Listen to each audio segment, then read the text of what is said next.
This episode is brought to you by a trending tab literally filled with so many music videos I should be reviewing. And the little dicky short film that I probably will end up reviewing because, look at it.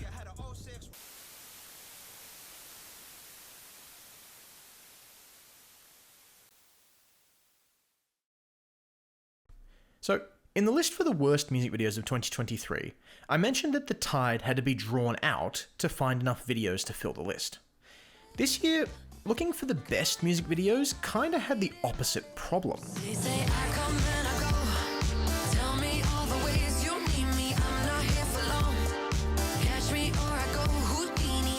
A lot of the music videos this year I think are quite good.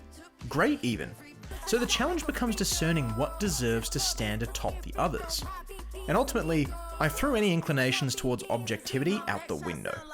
This is my list. The stuff that appears on here is going to be the videos that I think are the best, and I'll provide the evidence to prove it. But I will say, there's going to be a fair few honourable mentions, and maybe at the end of 2024, I can't say I'll feel the same about this list.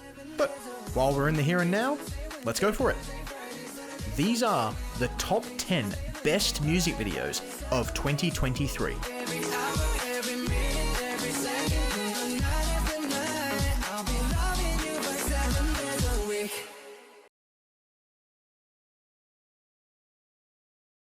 Allow me to start this list by acknowledging the contributions of Taylor Swift to the world of music this year.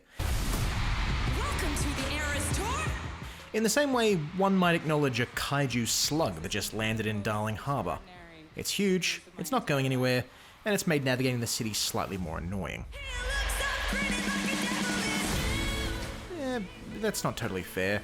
T-Swizzle's success is well earned and well deserved. Even her worst music videos are still extremely noteworthy and worth talking about. I think I might just be a little bit sick of hearing about her this year, where she was declared Time Magazine's Person of the Year, where she had her fingers in music, movies, sports. She wasn't just part of the zeitgeist, she was the zeitgeist. So it's hard to talk about her here and say something that hasn't already been said before. So, we'll talk about a music video instead.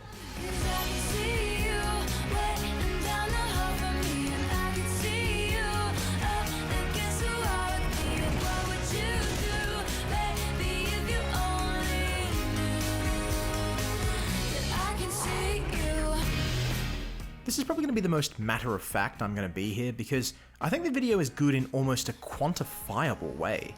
The concept of this gang comprised of Joey, Presley, and Sharkboy attempting to heist Taylor Swift locked away in a vault is a brilliant narrative to frame the video around. It provides opportunities for great visuals and it keeps the viewer engaged. When Sharkboy joins Joey in the heist, they're navigating a room with a bunch of display cases filled with costumes from her Speak Now era. And even though I'm not a Swiftie, I can recognize these outfits and what they're trying to do by presenting them here. The heist features are a little bit cliche, but also pretty clear on what they're trying to do, and the cliches are done very well. Fist-fighting guards, dodging a laser grid, having the tech guru hack the mainframe by staring at a Matrix screensaver. It's all done well and presented in a visually pleasing and interesting way. It's also a great real-world parallel to Taylor's fight against Scooter Braun. The subtext of this video basically becomes the text of this video, in the concept of stealing Taylor Swift's art back for her. The director credit at the end of the video was useless, as it was functionally embossed onto the video throughout. Having the three people that get her back be former extras of her video mean, and Sharkboy, who previously acted as her boyfriend in the movie Valentine's Day, it was a fitting touch that demonstrates some creative intertextuality, if I can wear my university wankers hat for a minute. Man, I sure do have a lot of evidence here that this should be one of the best music videos of the year. So, why isn't it higher? Well, I'm not super fond of the song.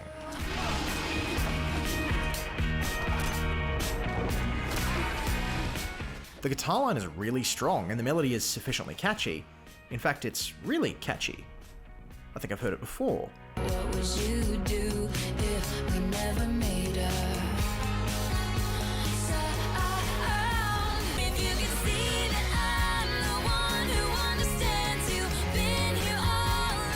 Maybe the fact that this does sound so similar is meant to be an intentional dig at the Scoot Man. But it doesn't really sound deliberate. The song seems to be operating on two different levels in the same way that the video is trying to operate on two different levels. There are some lyrics that would corroborate that the song is exclusively meant to be a dig at bike brains. And we kept everything professional, but something's changed. It's something I like. What would you do if they never found us out? What would you do if we never made up? But the text of the song itself, on the surface, seems to be Taylor Swift seducing some guy. On either level, the title of the song doesn't quite seem to fit right. I can see you. She can see what Scooter's doing? Well, yeah, but I can't imagine this line has got him quaking in his boots necessarily. And on the other level, she can see the guy she's trying to seduce? I'd hope so. It'd make for an awkward night in the club if she thought she was talking to Ryan Gosling and went home with Ryan Haywood. I guess it's meant to be more I can see you with me in my mind's eye, like I can imagine us together. I just don't really see this as seductive or as sexy as others seem to do, clearly. It reads a lot sexier than it sounds, I guess, but the Scooter stuff really distracts from that angle. But whatever, this is all nitpicking. This is still here on the list. It is a good music video. It gives me plenty of symbolism and deeper meaning to unravel and chew on like a giant knotted gummy snake. Sharkboy and Joey are effectively selling themselves as badasses, doing a heist to steal Taylor Swift back from some music executive D-bag, and the song just so happens to sound a bit like two of Taylor's better music videos. What's not to love? I see you, baby, baby. Night after night, I'll be loving you for 7 days a week. Old mate Jason did a lot to reduce the value of country music in the eyes of the general public. And I stand by what I said, there were a lot of really good country songs and videos that graced the charts this year. That doesn't mean I'm especially proud to announce the ones that I liked the most. I'll take you dancing in a country, Levi's in them low beans, stinging in some red dirt, sweep you off of both feet, out here where the sunset, Silverado backbeat, you never wanna go home and never wanna not be dancing in the country. For those of you who don't know, Tyler Hubbard is one half of Florida Georgia Line, the country duo who have been running the success of bro country for years. Mixtapes got a little Hank, little Drake, a little something bumping, thumping on the wheel ride. Florida Georgia Line have not usually been a name I associate with quality in music, but their music videos are generally fine. When I say this is a shameful inclusion, it's mainly because I have very little to say about this video if you've not bought into the premise alone. A group of guys see someone that's very distinct from Terry Crews being rude to a waitress and decide to confront him. When things start to turn ugly, he invites not Terry to a dance-off. Basically, if you're not a fan of Terry Crews for one reason or another, there may not be much in this video for you, but I think he almost makes the entire video work by himself. I think you'd be hard-pressed to find someone better suited for the role. The reason this works is that when you first see him on screen, he still looks and acts like Julius Rock, John Henry, and Bedlam.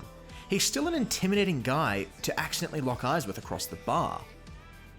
But then, I completely forget, wait a minute, this is also Sergeant Jeffords, Swish Swish Terry Crews, and Latrell Spencer. And I need you, and I miss you, and now I wonder. And he does exactly what he's meant to do, and he does it really well. He plays the intimidating gruff antagonist who surprisingly completely embraces the dance-off challenge being offered to him by this random bar twink. And there are more than a few endearing instances in the dance-off. The backup crew on Terry's side don't really come across as experienced dancers, they kind of move with the same semi-awkward way he does. The protagonist, who keeps reminding me of Chris Evans' character from Scott Pilgrim for some reason, dances well with his mates. They all do exactly what they need to. And the fact that they all accidentally switch sides and don't realize for a moment, it's cheesy, but that's what you'd want in a song and video like this.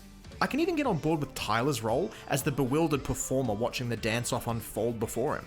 He's got the capacity to emote in the right ways, and it's a hell of a step up from the usual cliché of country music videos where the story happens on an entirely different plane of existence while the artist sings to the camera as an omniscient being. Honestly, the song doesn't slouch either. It may not be everyone's cup of tea, but I really like that pre-chorus. Two-step, put your boots on, baby, we can do that. Girl, cut a little loose, you can move that, oh yeah. I'll take you dancing in a country. The lyrics aren't going to blow your mind, but at the end of the day, The video is a good time, featuring a likable actor and a pretty decent country song. I can't say this will mean I'll be watching Tyler more closely, this might have been just a very lucky happenstance. But I can say I didn't expect that I'd be dancing to any country this year. So, well done.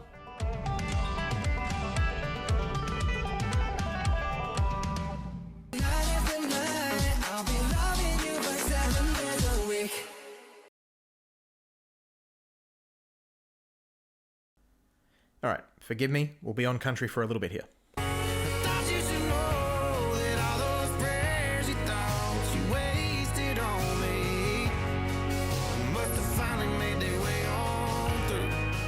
One of the harder things I had to come to terms with when opening my mind to country music videos is the narrowing of scope.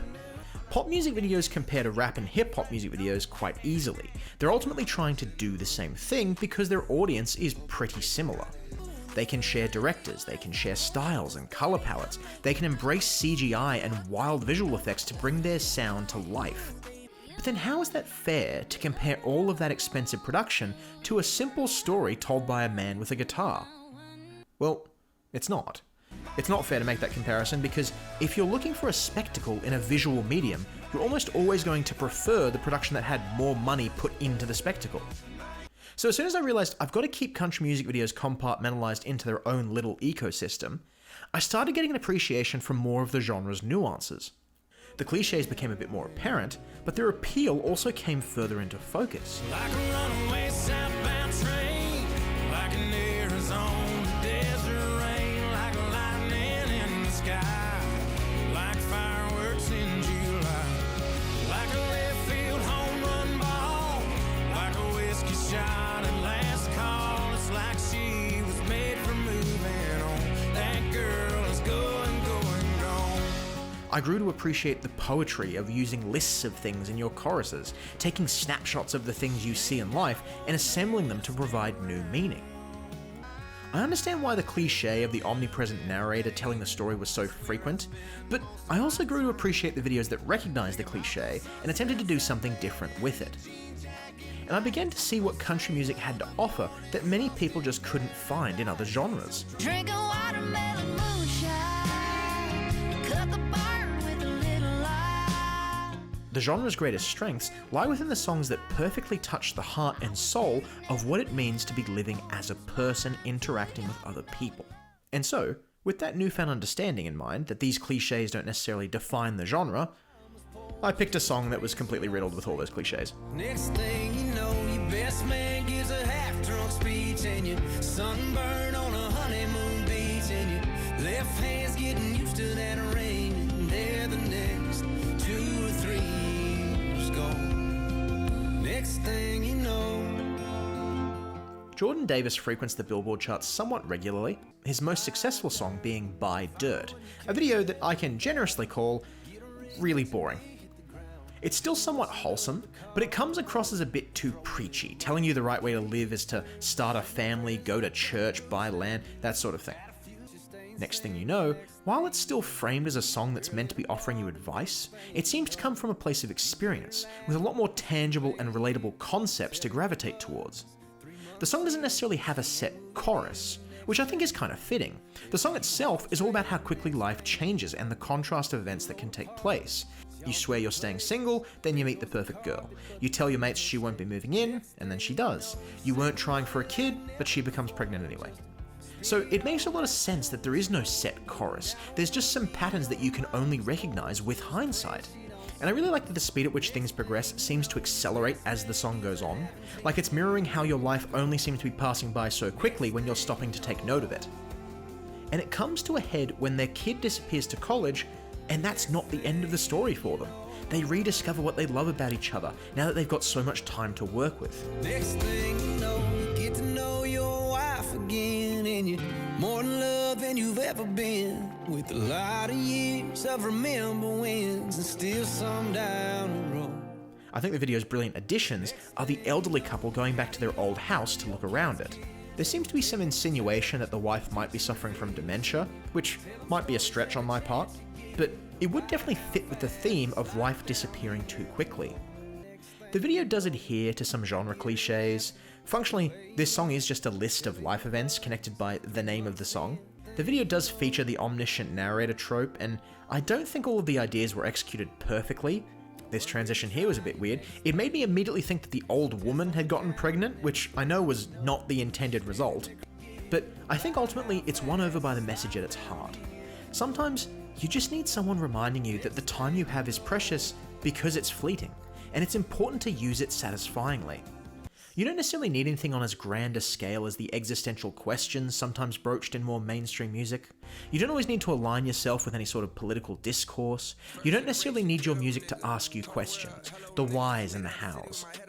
Sometimes you just need a nice song to remind you about this weird little miracle of life, and to appreciate it for what it is.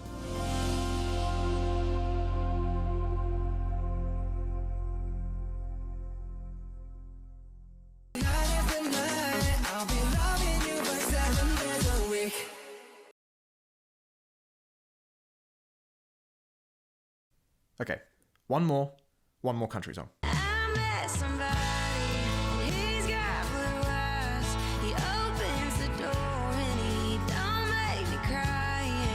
In Georgia they call it sin.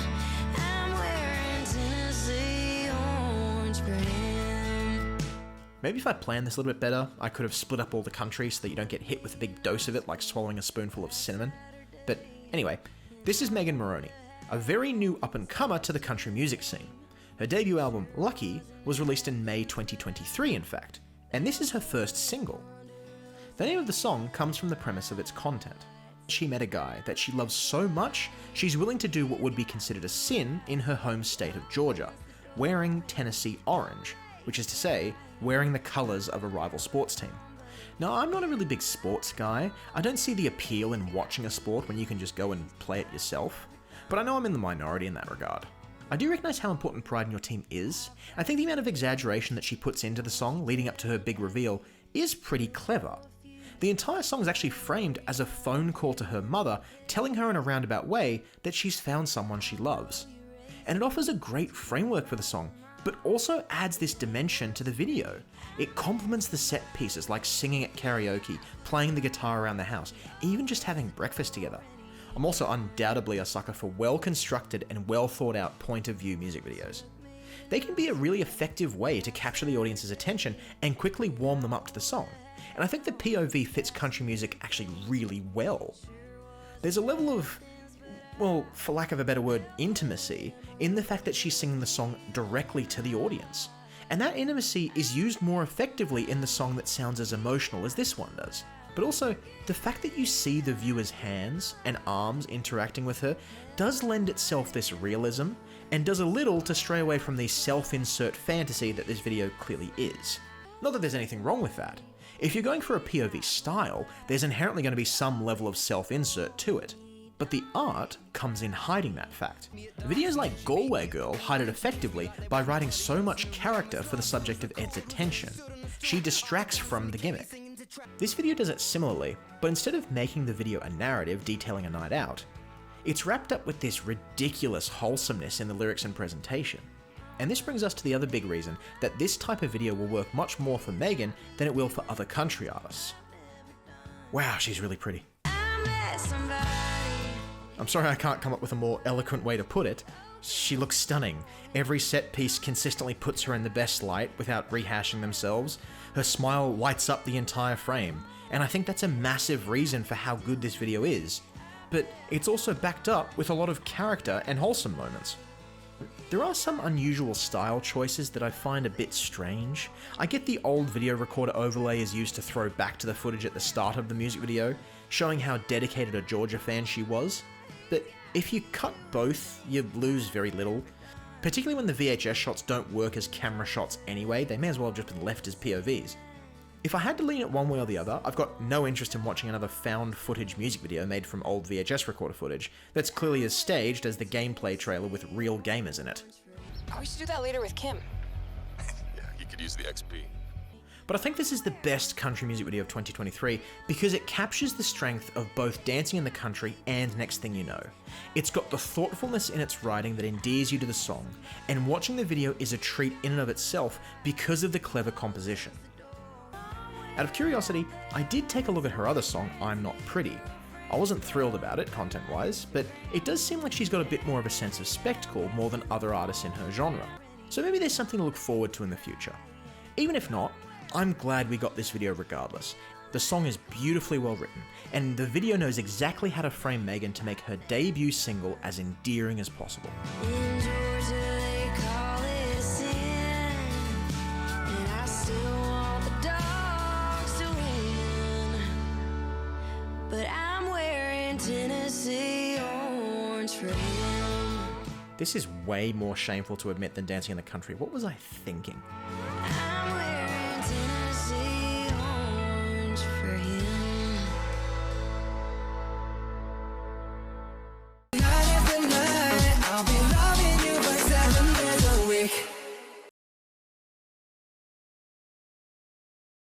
Well, while I'm completely embarrassing myself, I may as well get this off my chest. I went to see the Barbie movie. Do you guys ever think about dying? And some of you might be saying, that's not embarrassing. I went to go see it with my girlfriend, or yeah, I got dragged into it, I was babysitting. Well, that's not the case here. I went to go and see it by myself.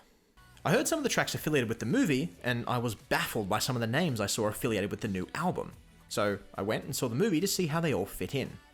And it was pretty good. Watch me I'm not a movie critic, I don't know what worked and what didn't, and if you want to nitpick movies, I'm sure CinemaSins has something trite you can watch, but the music was a welcome and natural addition to the movie despite the wide variety of artists. Lizzo, Dua Lipa, Billie Eilish, Ava Max, Ryan Gosling, they were all really good and incorporated really well into the movie.